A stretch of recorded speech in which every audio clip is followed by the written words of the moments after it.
about, I don't know, 5 years or so ago, our close friend Jimmy had a medical incident, and it's a super super rare thing that happens to people. They don't really know a whole lot about it, and he was hospitalized. He was put into a coma, and it turned out that this particular illness he had was one that just shut his kidneys down, it completely attacked his kidneys. So he had to go through dialysis. It was really really tough for us. He's my wife's best friend. All the things we used to do together, we couldn't really do anymore. We've been on a trivia team together for like 7 years, I think. And I think in February he had gone through all the tests he needed to go through to get approved for a transplant. I was just the first to step into the ring. I think it was last January or February. Jimmy came by our house with literature on UPMC. And I read through it all. I did some actual research I called UPMC, talked to Jackie. I felt really comfortable with it after talking to everybody, and it just so happened that we were a tissue match. Somehow, despite all the abuses I put my body through in my teens and 20s, nothing was permanently damaged. So here we are. Long been absolutely terrified of hypodermic needles. So just the fact that I went and got several vials of blood drawn right off the bat, after I did that, I was like fully committed. I'm like, all right, like they're going to stick me a lot more. I got to get used to this. You have to get an EKG done and a chest x-ray because they want to make sure that you have 2 kidneys to begin with. So that's super helpful. But once you get through all of that, if you pass all of those tests, it's basically good to go. Like, it's impossible for me to speak high enough about the team that I had. Jackie Stifler was my donor advocate, completely and totally amazing. My social worker was Amy Zook, who is just one of the kindest people I've ever met. My surgeon was Dr. Menon. I met Dr. Gupta too, who was Jimmy's surgeon.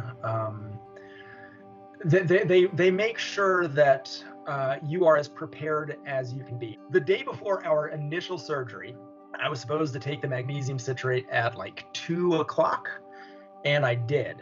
And 10 minutes after I took it, Jackie called me and told me that there was a problem, that Jimmy had an abscess of some sort on his knee. And about an hour later, my surgery was canceled.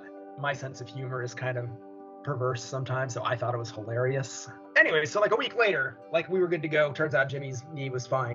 The 2 nurses that wheeled me back, one of them was crying and she said like it happens every time they do they get a donor, because it just touched her, I guess. I've never seen such coordinated movement so fast in all of my life. It's really something special to behold. For anyone who considers doing this, it is 100% worth it. The outlook that I have on life now is I don't know, things are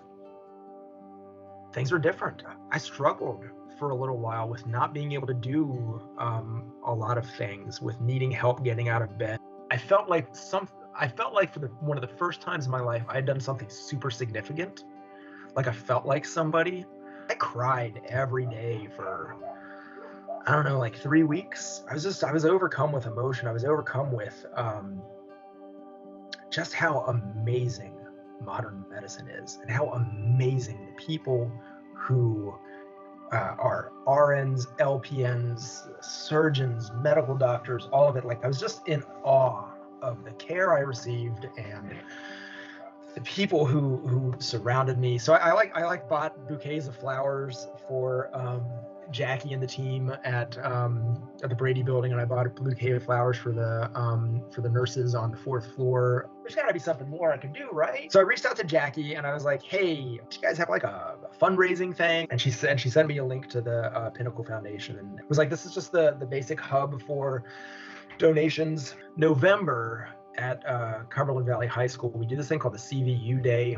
I got Jimmy to come in to school with me for a day, and what CVU Day is like these little workshops that kids sign up for, and some of it's like career based, some of it's hobby based, some of it's just information based. And so Jimmy and I did a presentation to 6 groups of kids about what our story was like. Every year I do this thing called Punk Rock Santa. They do this thing called the Market of Curiosities every year, and it's this huge, like they fill the Carlisle Expo Center with vendors. Well, this is a perfect opportunity to get people interested and invested in learning about kidney donation, because I think that what you guys do is every bit as important as what the doctors and the nurses do, and what the donors and the recipients do. It's all like this wonderful like family and community. A strong society takes care of its most vulnerable individuals. I 100% believe that.